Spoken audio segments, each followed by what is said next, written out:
I'm Ann Ryman. 25 years ago, a Scottsdale family vanished in an instant. A house explosion that investigators say was no accident. Robert Fisher is accused of murdering his wife and two young children, then setting their home on fire to hide it. He's never been found. I've covered this case since it happened. I have a new interview with the detective now chasing this cold case and his theory on what could finally break it open. What we had initially is we have all of our tips that we were keeping in binders. And so, John Heinzelman has seen a lot in his career, but this case is different. This case is the worst case. It is the destruction of innocence. This is the monster that lives as your neighbor. April 10th, 2001. Big fire. Can you see it? Big fire. You bet I can see it. A home in Scottsdale explodes into flames. Wait, were there people inside the house? Yes, there are. They're probably dead.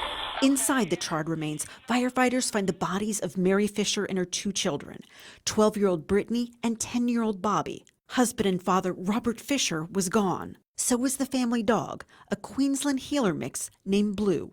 This was not a murder from a distance. This was close. Mary was shot. He shot her in the head. He took a knife or some sort of object and slashed the throats of his two children while they lay in bed.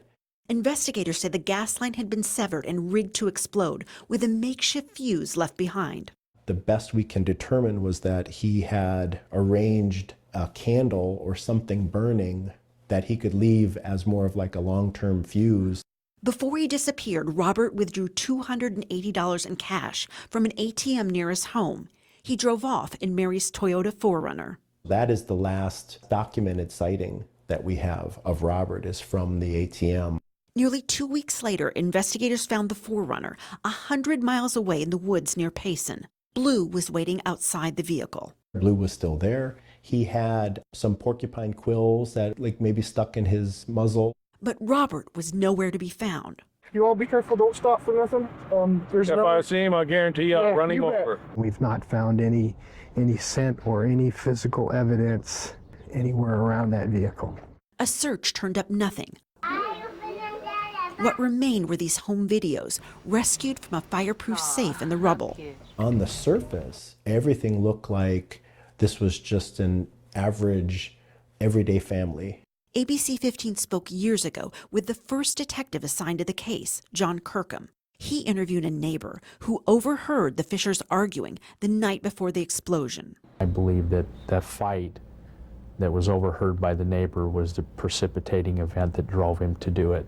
Friends told police Robert was haunted by his own parents' divorce and determined it would never happen to him. Robert said that divorce is not an option. I will never be divorced. I will not put my children through that type of pain. The FBI put Robert Fisher on its most wanted fugitives list. Here's another detective, and here's all of his different supplements that he may have written. Detective Heinzelman is the third Scottsdale detective to work this case. He still receives 1 to 2 tips every week. It goes anywhere from, it's a person that I saw on a bus in 2019, to it's a guy that used to live with me for 3 months in Guatemala. What do you think could ultimately be the break in this case? Sometimes time is our friend with these cold cases, and what we'll have, the break may come when a relationship may falter. Robert's fingerprints have been uploaded into a national database. If he's ever arrested for anything, anywhere, police will know. The fingerprints will definitely be the one thing that he can't lie his way out of. As for what Heinzelman believes happened, he thinks Robert may have walked deep into the woods and never came out, but he refuses to close this case. This is the absolute worst case in any law enforcement detective's career, to look at this and to say, this needs to be solved. If Robert Fisher is alive, he turns 65 this month. Anyone with information is asked to contact the Scottsdale Police or the FBI. I'm Ann Ryman, ABC 15, Arizona.